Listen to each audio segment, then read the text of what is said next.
ડાભી હિતેશ ધરમસિંહ અને મારા શ્રમજીવી સોસાયટી ખેડૂતવાસ. 5-6 જણા આવીને વાતચીત થતી હતી, એમાં હથિયાર લઈને આવીને તે મારવા માંડ્યા મને, મારા ફાધરને ને મારા મમ્મીને.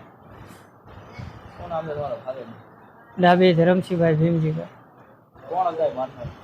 મારનાર વ્યક્તિમાં મુકેશ, રાકેશ, પછી ભાર્ગવ, કાનો અને પિયુષ.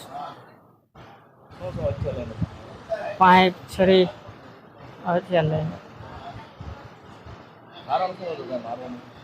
કારણ વાતચીત થતી હતી ને બીજા આવીને છરીને સીધો ઘા કર્યો. પૈસાની બાબતે વાત હતી, પૈસાની વાતચીત થતી હતી ને એના ફ્રેન્ડ આવીને તે સીધો છરીને એવો ઘા કર્યો ભાર્ગવે. પૈસાની મેટર રાકેશની હતી. રાકેશ અગર મારે લેવાના હતા. વાત થઈ ગઈ પછી એનો ફ્રેન્ડ આવીને એ સીધું ગાળું ને એવું દેવા માંડ્યો ને છરી કાઢી. પછી બધા હથિયાર લઈને આવ્યા 5 જણા હતા. 5ના નામ આવડ્યા છે, બીજા હશે પણ મને 5ના નામ આવડે છે.